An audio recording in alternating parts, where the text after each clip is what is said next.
ونستعينه ونستغفره ونؤمن به ونتوكل عليه ونعوذ بالله من شرور أنفسنا ومن سيئات أعمالنا من يهده الله فلا مضل له ومن يضلله فلا هادي له ونشهد أن لا إله إلا الله وحده لا شريك له. أما بعد فأعوذ بالله من الشيطان الرجيم. بسم الله الرحمن الرحيم. لقد كان لكم في رسول الله أسوة حسنة. وقال النبي صلى الله عليه وسلم كلكم راع وكلكم مسؤول عن رعيته فی موضع آخر.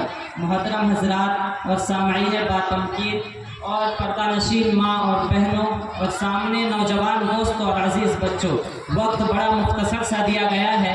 کوشش کروں گا صرف مواد آپ حضرات کے سامنے رکھ دوں اور یہاں سے رخصت ہو جاؤں.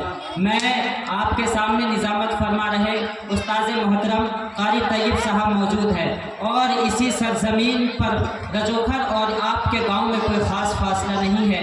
اسی گراؤنڈ سے رہ کے ہم نے تعلیم کی ابتدا بھی اور انتہا بھی. مفتی نعیم الباری صاحب کا میں بہت بہت شکر گزار ہوں.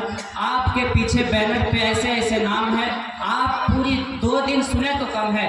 مولانا مشہور الرحمان صاحب صاحب جمالی. اسی طریقے سے ہم سب کے لیے فخر کی بات ہے ارریہ کی سرزمین سے امیر شریعت مولانا شمشاد رحمانی صاحب. الغرض میرے دوستو، میں نے آپ حضرات کے سامنے جو قرآن کی آیت تلاوت کی ہے وہ آج کے حالات کے حساب سے بالکل یہ صاف کہتی نظر آتی ہے. آپ سیرت کے نام سے پروگرام دیکھتے ہیں، جلسہ سنتے ہیں، آخر یہ سیرت النبی صلی اللہ علیہ وسلم کیا چیز ہے؟ آئیے اسے اگر آسان لفظوں میں سمجھنے کی کوشش کرتے ہیں.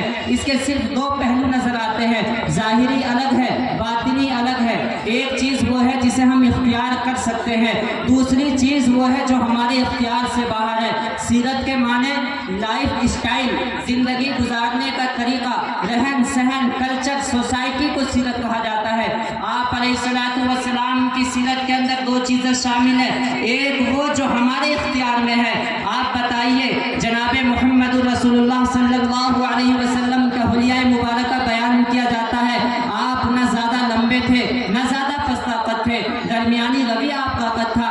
آپ کے ہتھیلیوں میں جاذبیت پائی جاتی تھی، آپ کے گھنگھرالو بال تھے، آپ کے دونوں پٹھوں کے درمیان میں ایک گوشت کا لوتھڑا تھا جو آپ کی نبوت ہونے کی نشانی بیان کرتا تھا.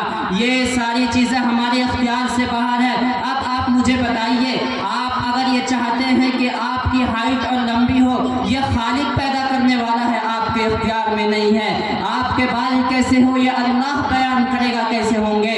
آپ کے چلنا پھرنا، آپ کے ہتھیلیوں میں نرمیت پیدا نہیں ہو سکتی، اس لیے یہ آپ کی خاصیت کے ساتھ خالق اللہ ہے. اسی کے ساتھ ساتھ آپ کسی سے تکلم فرماتے تو پہلی مرتبہ خوف کے مارے دہشت میں ہو جاتا، دوسری دفعہ جب تکلم فرماتے تو یوں محسوس ہوتا اس روح زمین پر آپ سے زیادہ محبت کرنے والا کوئی نہیں ہے. یہ وہ پہلو ہے جسے ہم نہیں اپنا سکتے. ایک پہلو اور بیان کرتا ہوں. دوسرا پہلو وہ ہے جسے ہم اپنا سکتے ہیں. آپ کی ازدواجی زندگی کیسی تھی؟ آپ کا رہن سہن، بیویوں کے ساتھ کیا معاملہ تھا؟ سماج میں، معاشرے میں، سوسائٹی میں کیا معاملہ تھا؟ آپ کا چلنا کیسا تھا؟ پھرنا کیسا تھا؟ کھانے کا طریقہ کیا تھا؟ سونے کا طریقہ کیا تھا؟ ان سب چیزوں کو اپنا کر ہم اپنی آخرت بھی سنوار سکتے ہیں، دنیا بھی بنا سکتے ہیں. آپ سے بڑا اس روح زمین کے اندر کوئی ہیرو پیدا نہیں ہوا. آج ہیرو کے لفظ کو اتنا خراب کر دیا گیا ہے، کسی اچھے شخص کے لیے آپ ہیرو کے لفظ کو استعمال نہیں کر سکتے.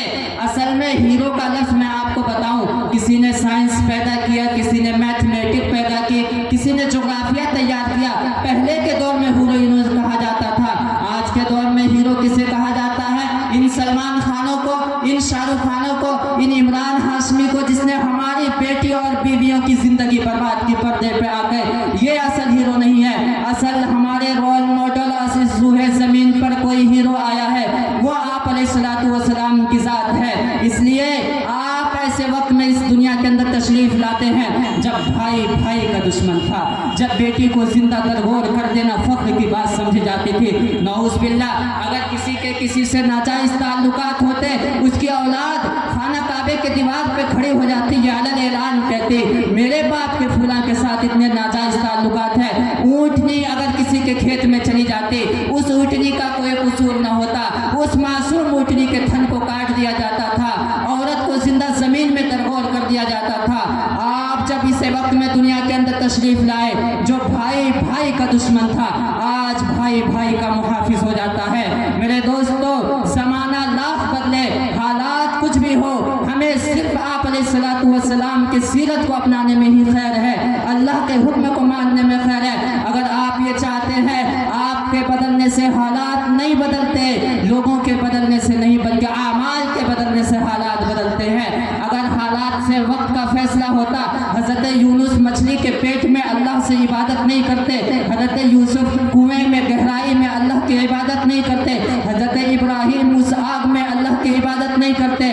حالات کوئی معنی نہیں رکھتے, آپ کا کردار, آپ کا کیریکٹر معنی رکھتا ہے. آج میں اگر مثال دوں, آپ کہیں گے دقیانوس زمانے کی باتیں کرتا ہے. یہ نہیں میرے دوستو, آئیے موجودہ مثال دیتا ہوں. حالات بھلے سے اس بات کی اجازت نہ دے, امریکہ طالبان افغانستان کے اندر یہ کہہ کر داخل ہوتا ہے ہم 15 منٹ میں ان کا صفایا کر دیں گے. 15 سال گزر جاتے ہیں لیکن اس ایمان والوں کو اللہ فوقیت اور فتح دیتا ہے. اسی طریقے سے فی الحال کی مثال دیتا ہوں, مسجد اقصی ایک چرچت چہرہ رہا ہے. وہاں کے نوجوانوں کا ایمان اللہ اکبر کبیرہ, بچوں کا ایمان, جو بچہ یہ کہتا ہے اللہ سے جا کر شکایت کروں گی, آج کا اس کا ایمان یہ کہتا ہے. وہ آج فلسطین دیکھیے, اللہ کا قدرت ایسا جوش میں آیا, آج امریکہ کو تباہ و برباد کر دیا قدرتی آگ کے ذریعے. مسلمانوں, حالات کوئی معنی نہیں رکھتا.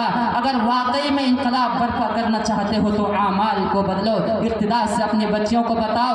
2 شعر میں اپنے بات کو ختم کرتا ہوں. میرے نبی سے آگے کہ کسی کی کوئی تعریف نہیں ہو سکتی. اردو شاعر اگر قلم اٹھائے گا یہ کہنے پہ مجبور ہو جائے گا, قلم میرا قاصر, زبان میری عاجز, محمد کی عظمت بتاؤں میں کیسے, ہے وہ محبوب رس امام رسول, فضائل مکمل سناؤں میں کیسے.